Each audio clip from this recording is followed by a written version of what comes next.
Hello, my dear students. I hope you all are well and understanding the concept very clearly. Right? Now, today I am going to continue chapter 11 Work and Energy. I think you understood about kinetic energy very properly. Today we will continue with the concept of potential energy. P potential and you can say P is the position. वैसे भी याद रख सकते हैं, right?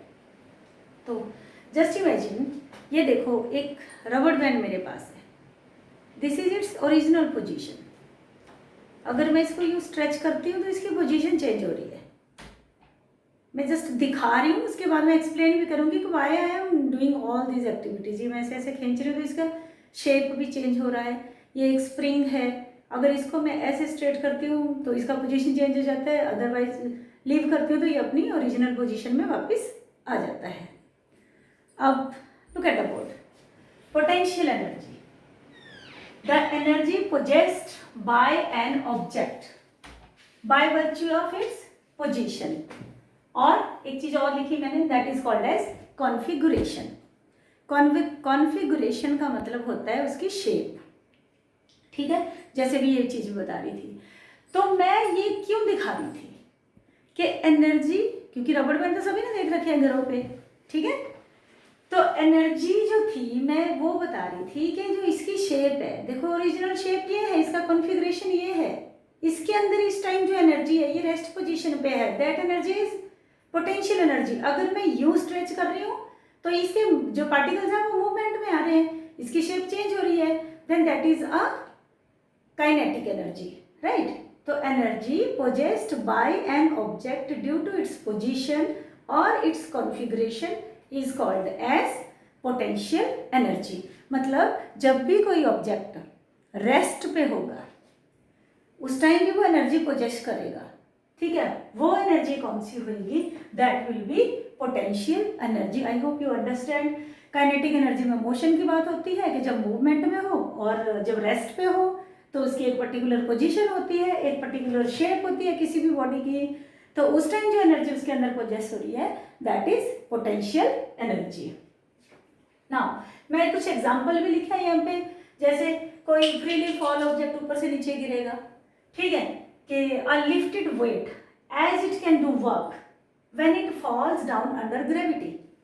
तो उस time उसका जो लिफ्टेड वेट है जब नीचे गिरेगा ग्रेविटी की वजह से, तो उसके अंदर भी पोटेंशियल एनर्जी जनरेट हुई थी, वो मूवमेंट में आ जाएगी. फिर दूसरा था वाटर स्टोर्ड इन रिजर्वियर. देखो बड़े बड़े डैम हैं, भाखड़ा नंगल डैम हमारे सबसे नियर बाई पड़ता है.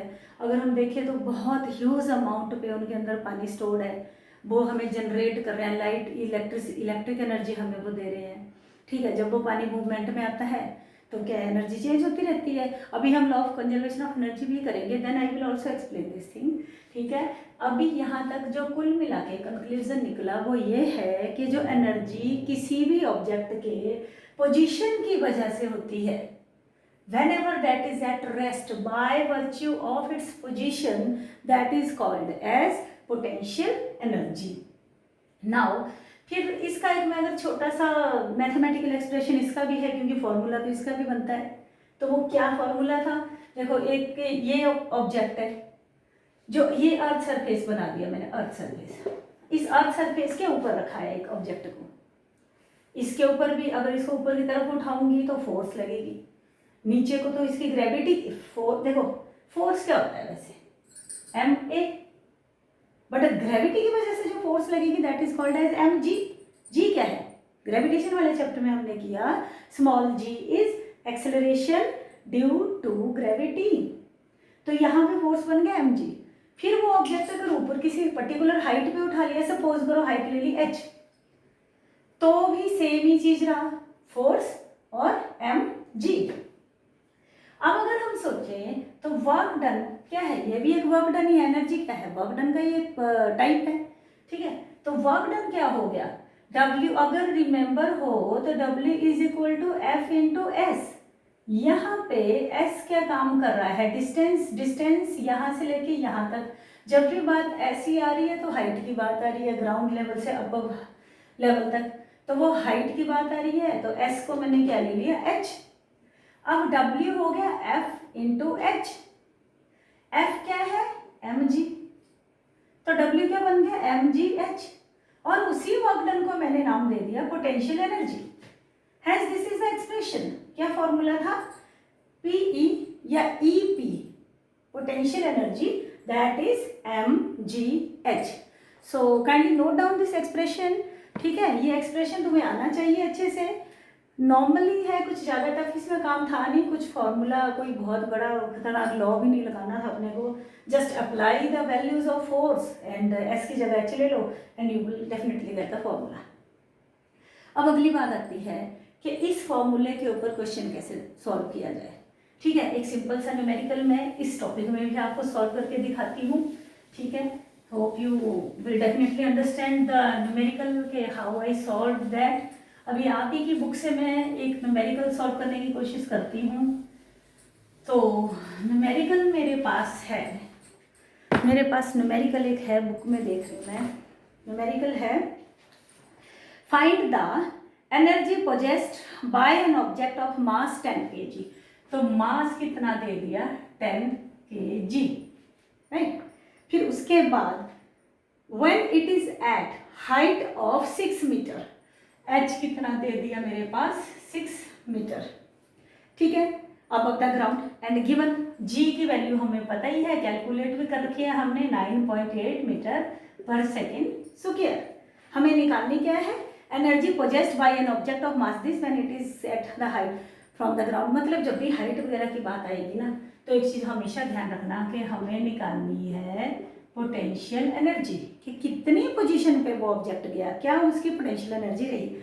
ठीक है, तो आपको पता है कि पोटेंशियल एनर्जी का फॉर्मूला क्या होता है, PE is equal to mgh।